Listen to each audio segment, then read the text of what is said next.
and welcome to the Mad Writers Tea Party. I am here with some of the most fabulous women I know from Australian fantasy, and we're here proudly brought to you by the Inconceivable Event and by Millennium Collectibles. And we're also having our tea courtesy of RAVENSCRAFT teas, but we'll be talking about that in a moment. So I am Traci Harding. I am a seeker of ancient mysteries and queen of time travel and all-round master of reality, and I will be your host. And now I am going to introduce the ladies that are talking with us today. Now, ladies, you've all got tea, I trust. So I'm going to see how long it takes you to recognise yourself from your description. And when you recognise yourself, just say hello and raise your teacup. Okay? So, firstly, it is known that she is a raiser of phantoms, a bone thrower, and seer of Mar. An astrologer extraordinaire. This is A.K. Wilder, a.k.a. Kim Falconer. Next we have, she is known as the master of pansexual dragons and cats, the consulter with ancient Chinese gods, and the arranger of tea parties in space, and fairy godmother, the evil one. Yes, absolutely, that's me. It's the wonderful Kylie Chan. Next we have the warrior bard who dances with fate, the mother of gorgeous puppies, and the heir to the seven waters. That is me, without a doubt. That is Juliet Marilia. And I have learned how to say your name after screwing it up so badly that night you won an Aurelius Award. I am so sorry, but I practiced. Did I get it right? Yeah, pretty good. Excellent. And last but by no means least, we have the Red Queen of Nevermore, the keeper of Little Fur, and the most urged scribe to hurry up. It would be Isabel Carmody. That's me. Yeah, she is. I kind of speak for myself. You do. You, that gives it away for me. Like, absolutely. Okay, so I'm just going to go around the table because this is a tea party and we've all got wonderful tea that we will be giving away with our book and tea promotion because we've got a pump going on. But I'm just going to go around. I'm going to start with you. Kim, what sort of tea have you got?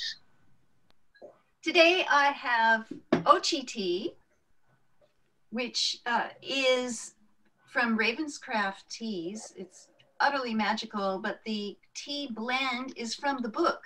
There's a character in the book who is pretty infatuated with this blend, and it's featured throughout the story in just a little kind of minor sea level line, and that's what I'm having. And I'm trying it for the first time right now, and it's extraordinary. It's so good. It's like a chai, and it's like no chai I've ever had. And it's got gold dust in it, so look out. Fantastic. So who we got next? We got Kylie. What sort of tea are you drinking?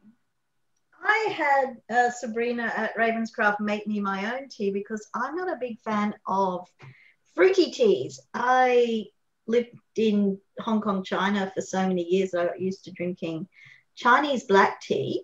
So I asked her to make me a black tea blend, and she has added some colors to make it red, and there's shimmer dust in it. I don't know if you can see that, but it shimmers with silver through, and we have called it Blood of the Black Unicorn.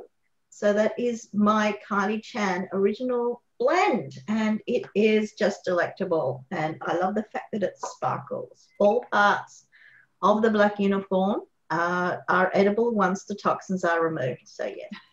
And so that's where the hat came from. Yeah, all parts of the black unicorn. And next we've got Juliet. Juliet, what are you drinking? I decided I'd like to drink a tea that's the one that my character Livon would have liked. She's the lead character in the Warrior Bard series. So she's a tall, she's just sort of physically the opposite of me, tall and strong, very athletic, lots of red hair. and she's not only a warrior, but she's also a wonderful singer and whistle player. So I looked through the range that Ravenscraft teas had, and I chose this one, which is called Brave and Bold. It's a lovely, lovely tea. I do drink a lot of tea in my books. Everybody does. It sort of reflects my daily life. And so I've had to write down what's in it. It's a gorgeous, very strong, spicy tea, but with a deep, fruity flavour. And because Levon's got a voice that, while it's not described in the books as a rich contralto, that's the kind of voice she has. So we've got the warrior edge with the, you know, the gorgeous depth. So it has rosehip, lemon balm, ginger, orange, lemongrass, something called Schisandra, which I hadn't heard of, but apparently is otherwise known as 5-flavor fruit from China, cinnamon, and it's got shimmer dust. And yeah, absolutely beautiful, a lovely, lovely tea. So I will be acquiring more of that. And Juliet will be giving it away with her book when we do our giveaways. And the competition details I'll tell you about in a second. But first, from Isabel. What are you drinking, Isabel? Well, I asked for a special blend. I said that I liked Earl Grey, but that I liked the idea of drinking weather. And so we talked about the possibilities of weather. And I thought the thing that was happening right at the moment when I was thinking about the tea was a spectacular storm. And I thought I would like to drink storms. And so this tea, as you can see, has many. I'm just going to show you actually how beautiful it is, the tea. Look how many ingredients it has in it. It's so gorgeous. I don't know if you can actually see it. And it smells beautiful. It's got black tea, but it's also got linden, and it's got lemongrass, and it's got bergamot in it. So it smells heavenly. And when you drink it, storms rise. So I have to be very careful about drinking the tea here, because I don't want to put us offline by creating a storm. If you want to drink the storm, that would be me. So actually, hold on, I'll tell everybody what I'm drinking. I am drinking The Cake is a Lie, and it has cocoa in it, and it has blackberries and sour grape. And it's like eating Black Forest and drinking tea at the same time. So it just sort of saves you all that problem. You can just do it. So that's The Cake is a Lie, and I'm going to be giving that away. But the other thing I want to point out is that with this, with the tea, you get these little organic tea bags. Now, these are made of cloth, and you can wash them and use them again and again. And mine's got a little teacup on the bottom. It's just so gorgeous, and that's coming with all the teas. Like Raven's actually given us some of those to give away as well.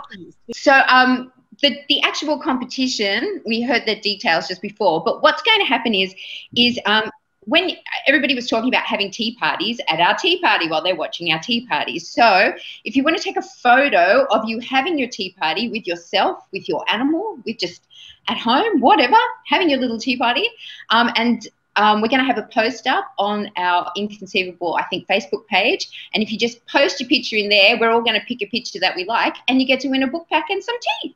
So that's how the competition works. And thank you so much, Raven, because, oh, my God, Sabrina, actually, at Raven's Teas. Really, really good. Okay, so we have her to thank for our tea. Doesn't she also have a stall? She has a stall. Yeah. That's right. Nice point, Isabel. Oh, that's excellent. Raven will have a store at the con. So even if you don't win tea, you can go buy tea, stock up for Christmas, and buy all your friends. Like every one of my friends is getting one of those tea bags for Christmas, because I know everybody will want one.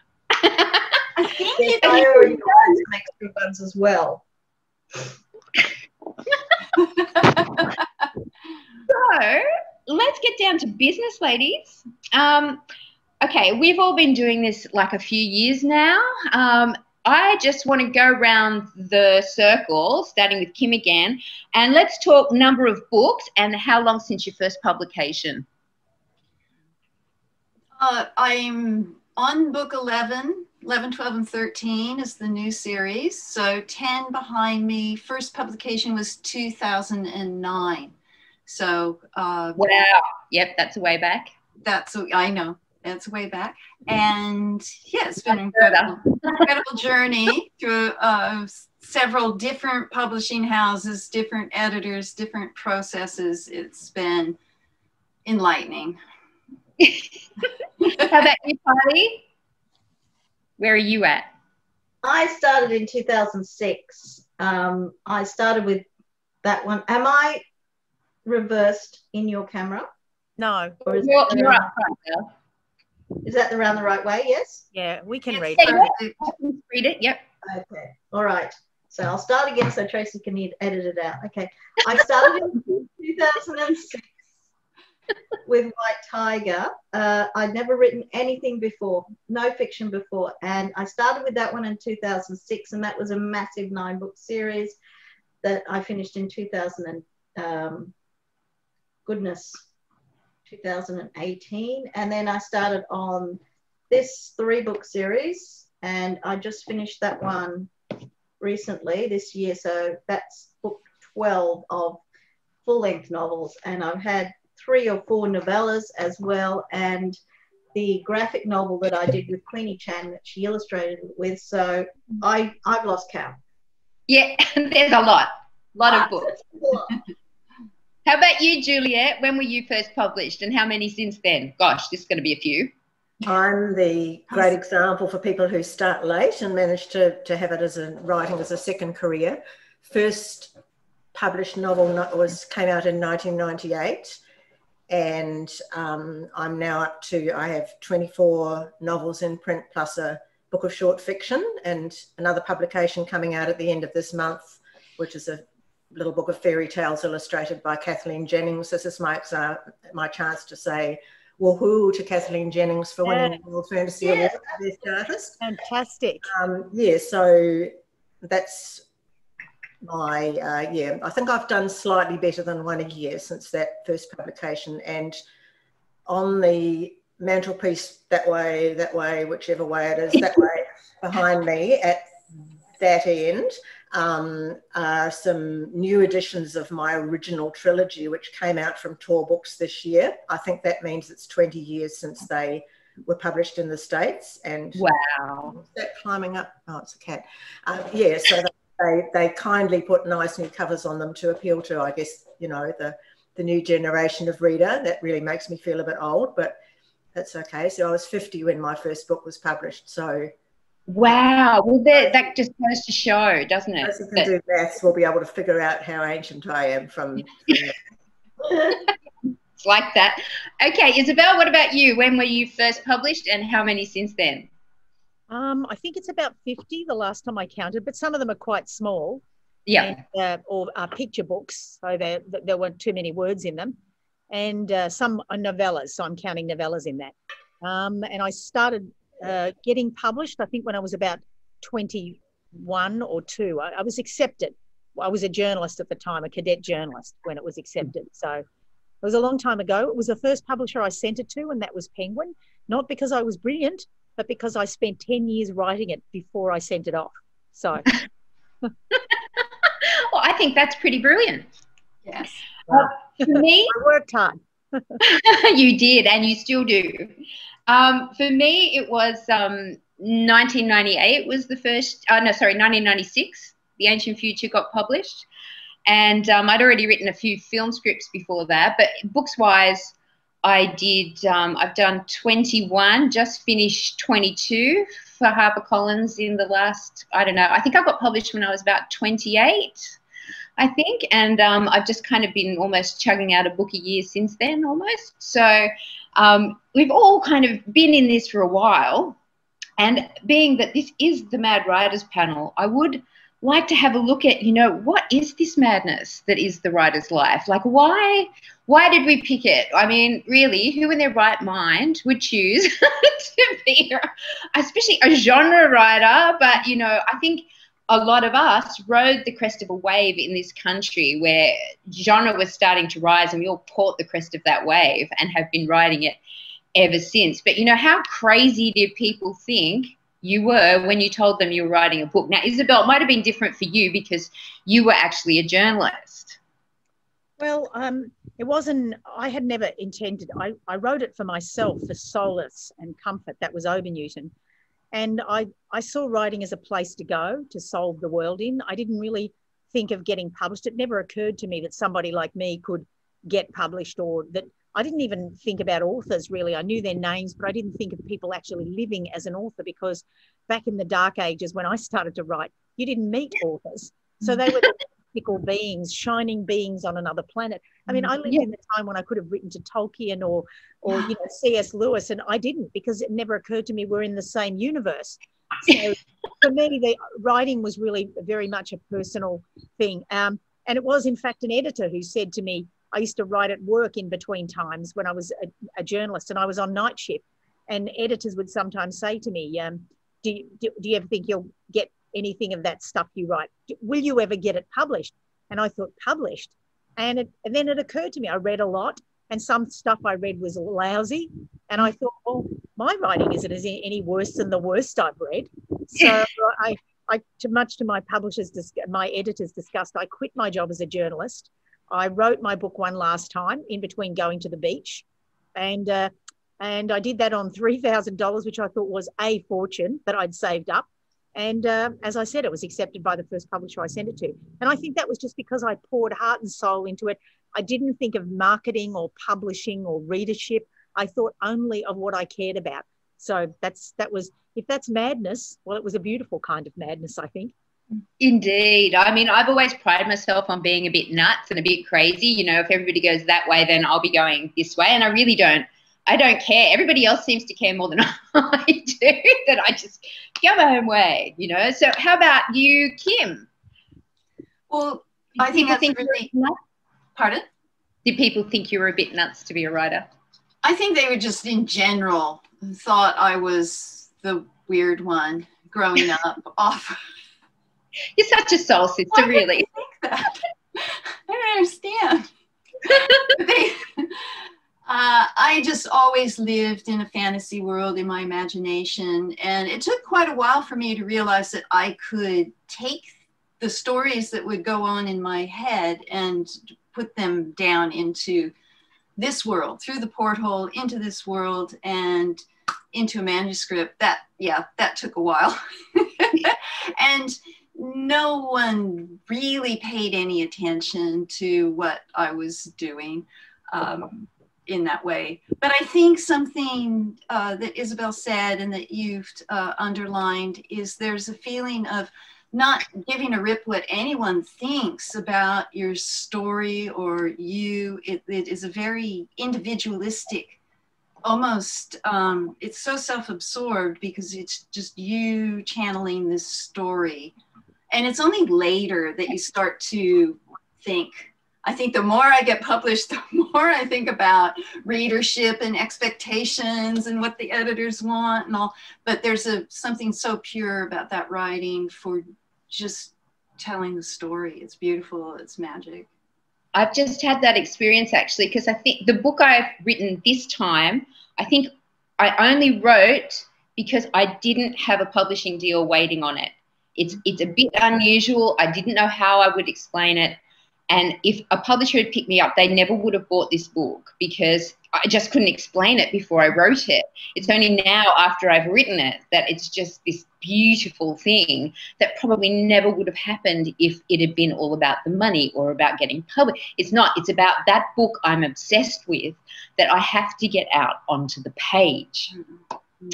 So, and that is a madness, isn't it, really? That's being a bit psychotic. I mean, let's face it. It's an obsession, for sure. It's an obsession. We're all nuts. How about you, Juliet? I was interested in what Isabel had to say about writing a story or a book that's kind of to fulfill a personal need rather than anything else. I was an avid reader and writer right from the age that I was old enough to, you know, hold a pen and make marks on paper, right through till, you know, my mid-teens. And I had a really interesting time preparing for this panel because I had a look at an old box of document. Oh. Way back to 1960 or 1959, and done with illustrations. My mother did the typing.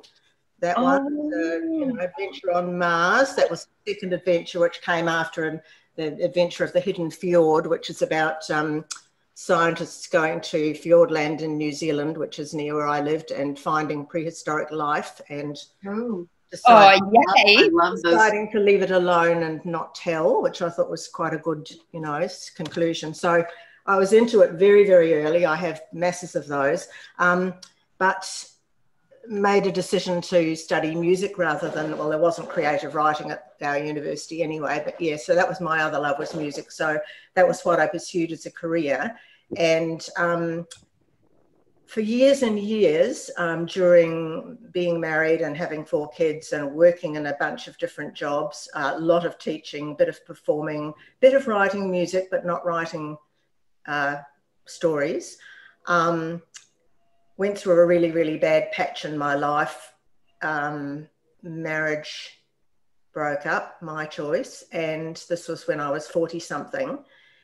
And the story, which became Daughter of the Forest, my first published novel, was, yes, it was a form of therapy, but it also was a story that was in there that was busting to get out, based on what had been a favourite fairy tale of my youth. But I thought, what happens in real life, these catastrophic events of the fairy tale, your mother, your father marries a wicked magical woman, and your brothers get turned into swans, and it doesn't just end up with a neat, happy ending, because people are scarred by experiences like that. They're not all going to recover. So it was less a fairy tale retelling than more an examination of going through trauma and what kind of people manage to become stronger and wiser, and what kind of people come unstuck, and how people can help each other, which is a sort of a theme that's been in a lot of my books since then. So I was working full time. I had teenage kids at the time, but I wrote that book over maybe 3 years, very part-time, in the evenings, over the weekends. Very supportive kids, which helped. And so that became my first book. And I knew zip about publishing. I didn't sit down to write fantasy. I had probably read books that were fantasy, but I hadn't thought of that as a genre.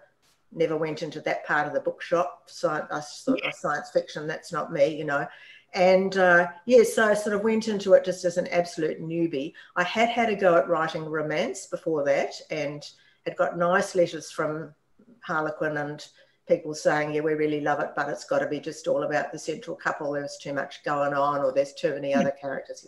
You learn. So that was good. Yeah, it was a good experience. Yeah, so I was very lucky with Daughter of the Forest that I scored a 3-book contract on the basis of that book, that I was so paranoid about that only one of my daughters had read it and nobody else had seen it.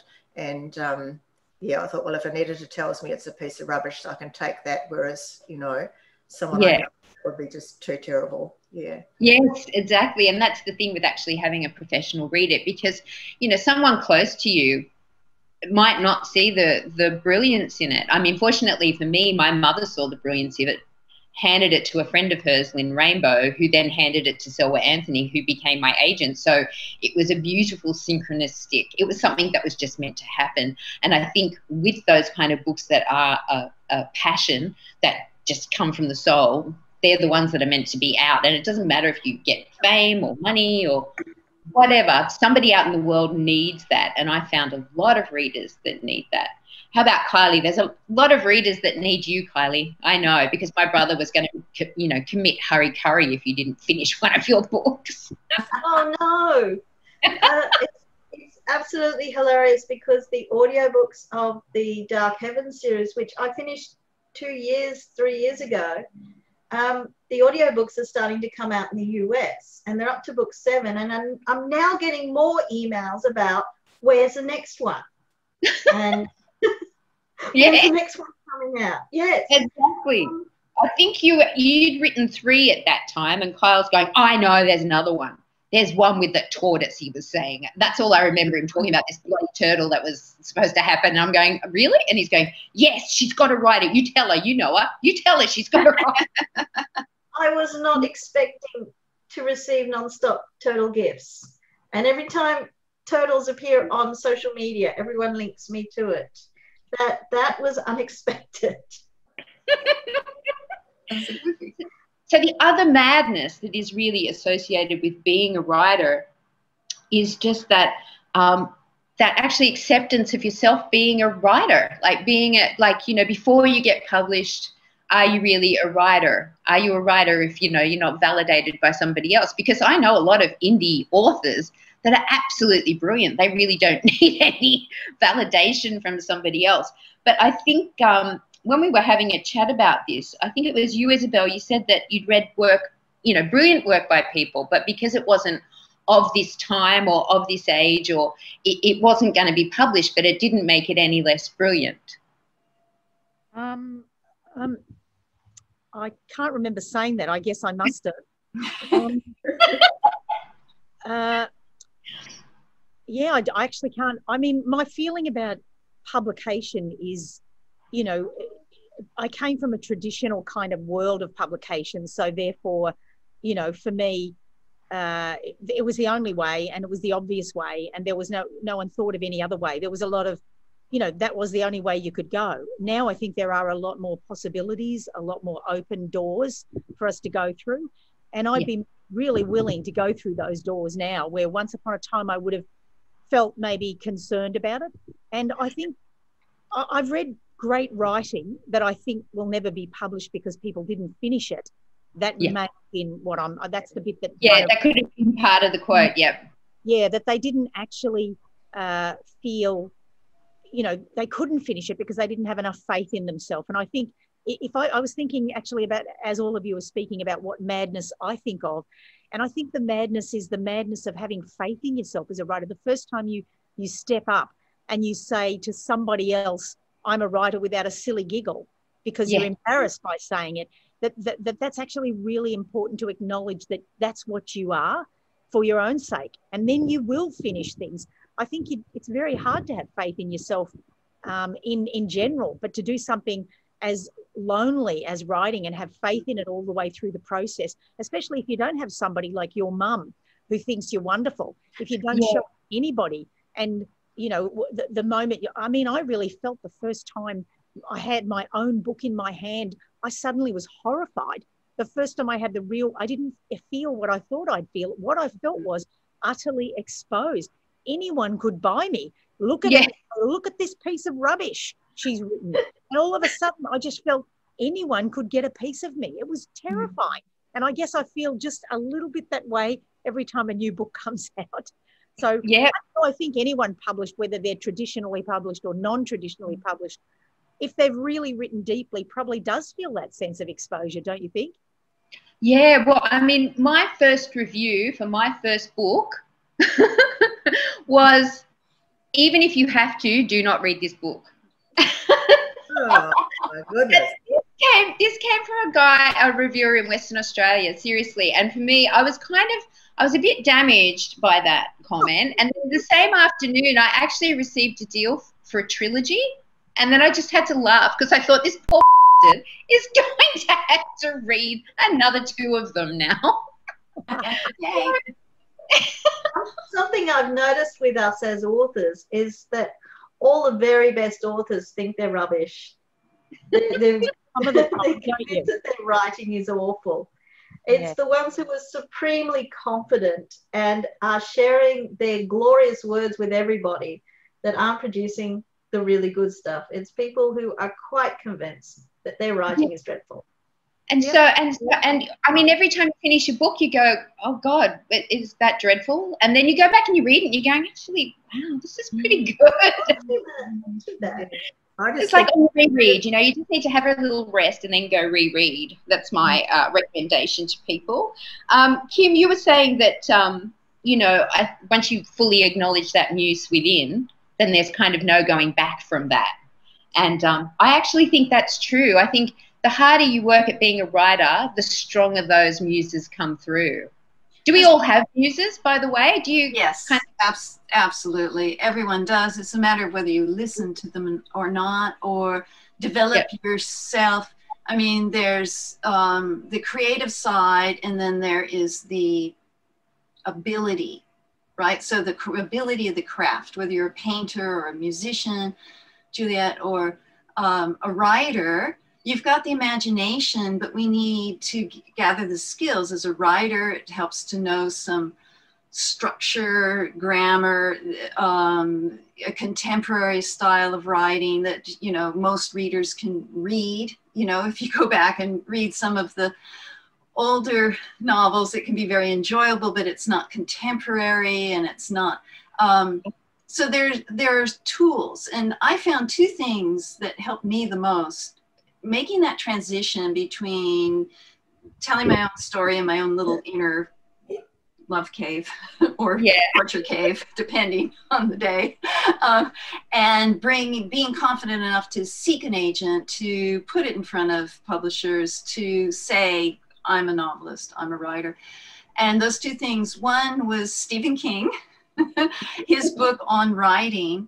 And he says a lot of things in there that I think are super helpful if you're an emerging writer, or just want some real insights into genre fiction writing. But the thing he said is, you have to treat this as if you are a writer. You have to treat it like a job. You have to go into at your desk, whether you've got your own den or not, if it's the middle of your house. You go there and you set a time. I'm going to do this many words. I'm going to do this many hours, and you do it. And you do it every day, and it's your job. And as you start to treat yourself that way and put it into your ritual routine, the muses love it because they have free reign during that time. You're not going to pick up the phone. You don't care what the kids are doing over there. They're at school, I hope. And, you know, so it's your time, and that part of you that creates knows it. And so it's this communion with your inner writer. The other thing that really helped me was that I took a Open University online course through Swinburne, the master's degree in writing. And it's a lot of work. It's a lot of work and a lot of writing, but you had what seems simple now, like 500 words due every week, and it puts you in the routine. There's an expectation, and the thing that all the instructors there would reiterate is, think of yourself as a writer. You have to believe it. You have to believe it before anyone else out there will. And there's a tipping point somehow. Yeah, I've definitely, one of the things I tell emerging writers, it's like, how do I get people to take me seriously? It's like, you have to take you seriously. You have to say, no, I'm not here right now. My friends used to call me, and I go, hi. And they go, you're writing, aren't you? And I go, yep. And they go, do you want me to call you back? I go, yep. And, you know, they just got used to me always having my head in a book. But then all my friends used to come around and have me read to them. Like, they used to follow my stories and I'd read to them. And it was great to get that immediate reaction to things. So that's something else I'd recommend for aspiring writers, is that if you have friends or whatever and you're sitting around having a cup of tea, read them some of your story. And because when it's coming out of your mouth, the flow, there's something about, and you pick up mistakes in the text too, when the flow is stunted and things like that, when you read aloud. How about you, Juliet? What helped you sort of take yourself seriously as a writer, or what advice would you give to an emerging writer? I think that what Kim said about the discipline of learning the craft of writing is really important. It's particularly important to self-published writers who tend to have, there's the great creative urge that we all have, sure. And for a self-published writer, there's also the business side of it that has to be attended to, putting it up online or whatever, and, doing all your own marketing and publicity and so forth. And sometimes the craft side of it tends to become less important. Having said that, I'm not knocking self-published writers. I know a couple of wonderful people who write first-class books, and the book is just like, in appearance and in quality, it's just like something published by a mainstream publisher. So, but sometimes, particularly when people are starting out, they do forget that you need to know how to write well. I mean, I do tend to just give the same old piece of advice, which is read as widely as you can. not just in your own genre, because that's a very enjoyable and painless way of picking up elements of style, but studying writing in some form, belonging to a critique book with a critique group with reliable partners, reading those wonderful reference books. Donald Mars's books are very good as well on the craft of writing. Really important. And sometimes it's hard to explain that to people because they're so carried away with the thrill of getting the stuff down on paper and then getting it out into the world that that step is lost. And sometimes the material that is out there is of probably far less polished and expert than it might be. And people then would probably wonder why they're not selling gazillions. For me, well, I had done, I'd not only been reading absolutely insanely since I was about 5, but also I did study English at university. So I did a music degree and an arts degree that had English and foreign languages and history. So that was a really good basis to write. I knew how to use language before I really, got started as an adult. Yeah, what did we start with? Did we start with talking about the muse, or have we now sort of moved through? Oh, good question. Okay. Cover as multiple things as you like, Julia. The muse takes all kinds of forms, and probably the term muse is a little bit misleading, but it's, the inspiration or whatever. It comes from in here and it comes from in here. But I very often have the sense of ancestral voices Yes, a story. that's a very good way of putting it.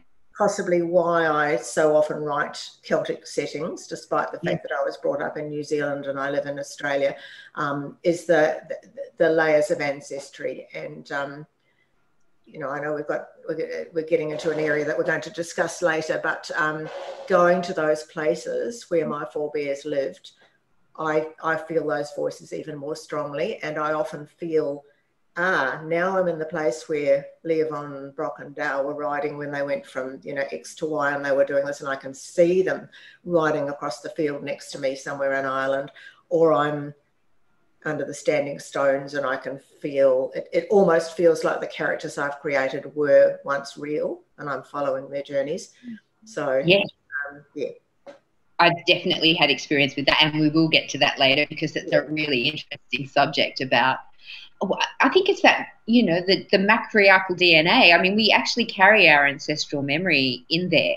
And a lot of cultures actually refer to, like, when they go to sleep, that they're going to visit the ancestors and kind of brief and get debriefed. And then when you come back into the waking day, you've got that mission from your ancestors and you're going through it during the day, and then you go back up at night and report to them, which I love. That was I think it was the Dagara people of Africa spoke about that, and I just loved that. It was beautiful. How about you, Kylie? Where do you stand on all of this? The muse and taking yourself seriously? And no one in my family took me seriously until my mother called me.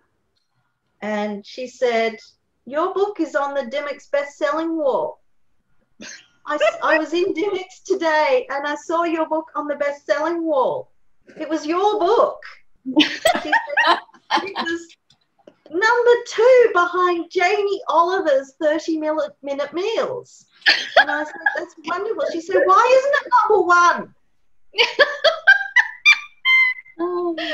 I remember being number 3 behind the Bible. Well, actually, I was in front of the Bible. Okay, we all write fantasy, and we've had real life mystical experiences, or at least I've had some pretty strange ones. And I actually wrote about one in Cosmic Logos, where I was actually in Scotland with my friend Susie, and we were driving over the Highlands towards Elendugan Castle, and we're coming over the Highlands, and this mist came over the car. Now, we'd driven through snow and stuff like that. We knew what snow looked like coming at the car. This was completely different. It was like electric. It had all these little lights in it, like earth lights I'd been reading about when I was researching my book, but you could feel like it was definitely electric. You felt really, and Susie's driving the car and she's going, oh my God, what is it? Do you think it's fairies? I'm going, I have no idea. But we were shaking so much. We had to stop the car get out, and like the mist cleared and we're on top of the highlands, and there's this rainbow going all the way across the horizon, and we were just absolutely flabbergasted by it. And fortunately we had tea in the boot. So we just stopped and had a cup of tea on top of the highlands and looked at the beautiful. It was just the most amazing thing. And I was just wondering, because I know you ladies have all travelled a lot, have you had any sort of spooky kind of weird things happen when you've been out there? How about you, Kim? I've had some crazy spooky things happen underwater, very deep underwater, and I think that has fueled my compulsion to create this world where there is an evolutionary path where humans have gone that way as well. But that there's a whole nother world down there, and obviously, but until you've experienced it, it's just phenomenal, and it haunts me, and I think that's why I write about it. The quiet is something you notice under there too, isn't it? It's so just quiet. Your breath. All you can hear is your breath. I remember the first time I actually snorkeled and like saw fish like right in front of me, and starfish and things move. It was just like to be able to just reach out and touch it. It was just like, I was just, wow, this is so amazing. But deep is a whole different affair. Deep. You are so reminded that you're not top of the food chain anymore. And I remember being maybe 80 feet under, about to go back to the dive boat. This is off the Catalinas in California. About to go up the anchor chain to the dive boat. I was almost out of air. And a school of 30 blue sharks, probably, I have to speak in meters, 3-4 meters, really big animals, just undulating across this, it looked like across the surface, and they were between me and the dive boat, and my air was almost out. And that experience of, it could all end right here in this other world. It was profound. And I will throw to you, Juliet. Yes, I've had a few. The one that particularly comes to mind was in Burghead, which is the north of Scotland, and that was way back when I was researching the history of the Pictish people who lived in those parts. And in one of my, that's for the Beri Chronicles, and in one of my books called The Well of Shades, I featured this well at Burghead that theoretically was used as a place of human sacrifice by the Druids. And, you know, I don't believe a word of it, but hey, there's lots of stories about the Druids and about the Picts, that none of which come from the Picts themselves, because they didn't have a written language. So, you know, Roman propaganda or Celtic Christian propaganda. Anyway, I had to go. Everybody was vomiting scum. There was a scene in the book that took place in that well, which was around at the time of history that I was writing about, the 6th century. So I went there, little village of Burghead, very pretty, and had a lot of difficulty obtaining the key, because the well it's in the village, but it's underground. You go underground and it's down there, and it's gated off. I think I was there in non-tourist season, so, or perhaps people didn't go very often. I had to find someone's house and obtain the key, and so I spent a lot of time walking around. Finally got the key, so it was just me on my own going down there. So you go through, you open this iron grating, and then you go down a very steep flight of steps, and you're underneath, like in a cave. And it was cold. It was very cold. Caves usually are colder than, you know, the outside, but it was so cold. So I went down there and stood beside the water, and don't know what it was. It was just, you know, there weren't any sort of spooky happenings a la horror movie, but it was a chill vibe, as if it was just full of something very, very sad. And I wanted to stay, and I stayed long enough to see how it was laid out so I could write the scene, but I had to leave. And that was, you know, just a really unsettling experience. So, you know, I don't know what they used to do down there. Whatever it was a sad ritual of some kind. And yes, I built it into the book, and yes, I did have human sacrifice because that was part of the story. But yeah, I've remembered that place. I'd like to go back. I might go back sometime and see whether it has the same effect on me, or whether the fact that I was wrapped up in what I was writing made it more intense. But yeah, it was memorable, that's for sure. I think even not knowing, you get certain vibes off places, especially like Scotland. There's like a ghost for every square little foot of land, and they're not afraid to tell you about them either, which is great. I remember going to a stone circle there where it just had like a little sign, like about this big, that said the stones, and we had to climb over a fence and everything to find them. But the feeling of standing amongst those things that were like basically raw quartz crystal, you almost felt like shook out of your body because there was just so much energy vibrating from the place. How about you, Carly? What adventures have you had when researching? Sorry? Have you had any adventures researching your books? I mean, I know you've been to China and Asia and all sorts of places. Lots of ghosts there. The weirdest, Chinese believe in ghosts, and my in-laws spent a lot of time making sure that ghosts didn't inhabit the apartment. There's a lot of superstition that happens, and I incorporated that. But the weirdest thing that happened was while I was writing the first book, the main character is the god of war, and his magical center is Wudang Mountain in China, where there are martial arts academies, and there's very ancient Taoist temples on the mountain. There's 3 ancient temples on the mountain, and of course I incorporated them into the story. I wanted to put my main character in hospital for plot reasons.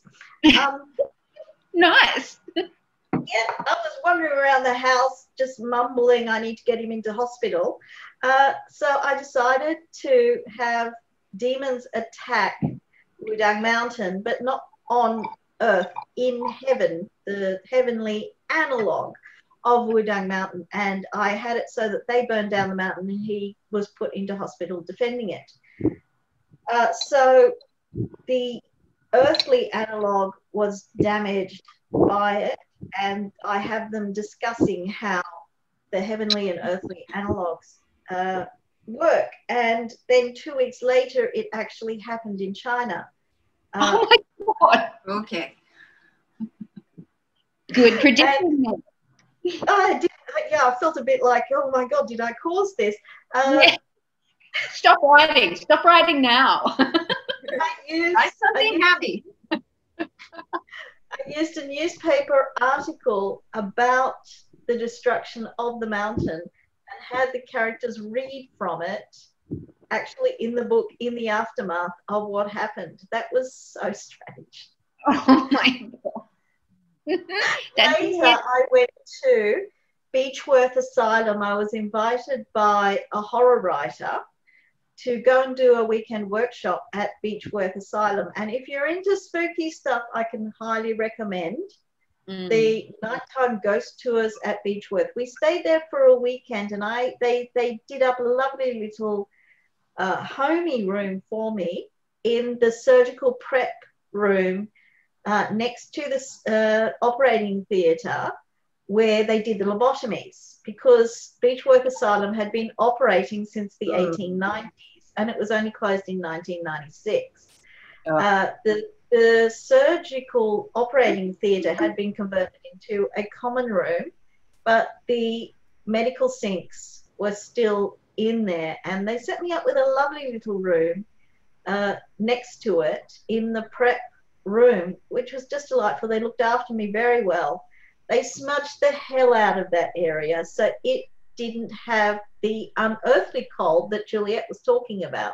Right. But everywhere else in that asylum were so many people, because it was used by Melbourne to house the criminally insane for more than 100 years, and many people died there. These were people who were in padded cells. It was I think there were about 3,000 people buried there, and it was unearthly cold.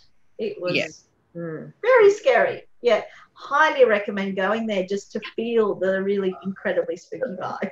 Oh, that sounds like fun, Kylie. I think not. I think I'd rather go for our axe throwing date. I think that will be more fun. Which we are going to do. We're still going to do that. We should film it. Isabel, how about you? You had any creepy experiences while sort of traveling and researching and things?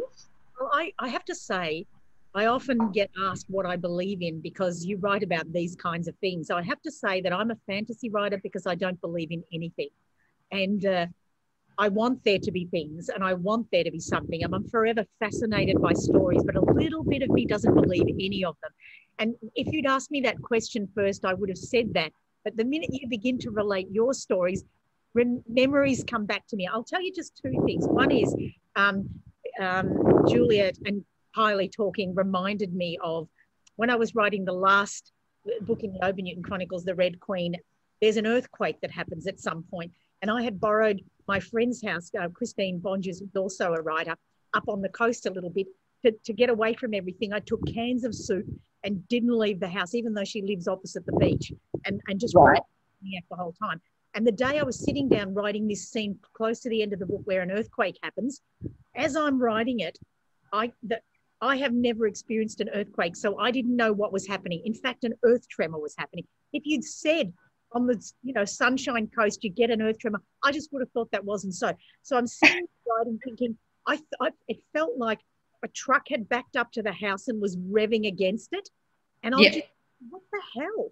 And it took me a really long time. And then I thought, well, you obviously imagined this, because I find that when strange things happen, and I realize this, my own mind does this, even though I wish something wonderful would happen, something strange would happen, the minute it does, a little bit of it, it slips out of your mind. It's like your mind thinks, yeah, no, and pushes it. So that happened. And the funny thing is, my partner in Prague, the exact same moment, was writing a scene in a book he's been working on for 10 years. And we both realized, when I told him this story that I'd realized it was an earth tremor, he said, did that happen today? And I said, yeah. And he said, I was writing about an earthquake, and it's a major event in his book too, which was published last year. So these two things, and we both thought it was entirely odd, but at the same time, I think, but it's just a coincidence. But the other story I'll tell you is, and coincidence is actually a lot more common than we realize. A lot of coincidence really is coincidental. So a bit of my mind always says, yeah, but, and I push it away because maybe it's a little bit scary to open the door on all that other stuff. Yeah. And another thing is, I was writing a short story for the collection Green for Metro Winds, and in it is a woman who is in a white dress, and it's about vampires, and she's in a white dress. And the reason I was writing this story is because I read somewhere, I was staying on Santorini Island in the Greek islands, which I used to do regularly. I rent this house with these two doctors, and I was staying there at this villa, and coming there one day, I read a little piece in a really old, mouldy, out of print guide, which said to bring vampires to Santorin is like bringing coals to Newcastle. And I thought, what? Because that sun-flooded, entirely white island. And I pass a church with the doors open where the sun floods in through the church doors onto the actual thing. So a lot of events happen with the doors open because it's dramatic. And it's fabulous, and it's so full. There's nothing to hide from, the sun. Why would vampires go there? So I thought, well, that's weird. So I wrote a story about this. And while I wrote it for a guy called Daniel Olson, and some of you may know him. He's a collector of horror writing in Texas. So he's in Texas, I'm in Australia. So I write this story, which no one's ever seen before. I don't show my work to anybody. I sent this story to him. And in it, there's a woman in a white dress walking. It's about vampires. And I use a bit of that. I write about, the character writes about that little guidebook that I was talking about. He quotes the piece in the book, like Kylie was saying with her characters looking at the newspaper. So they're talking about the actual event. And then I send it off to Daniel Olson, and he writes back, I threw my tea in the air almost when I got your story and started to read it, because on the same day a story arrived from an English author who I don't know at all. I've never met the man in my life. He's a horror writer and I don't write horror.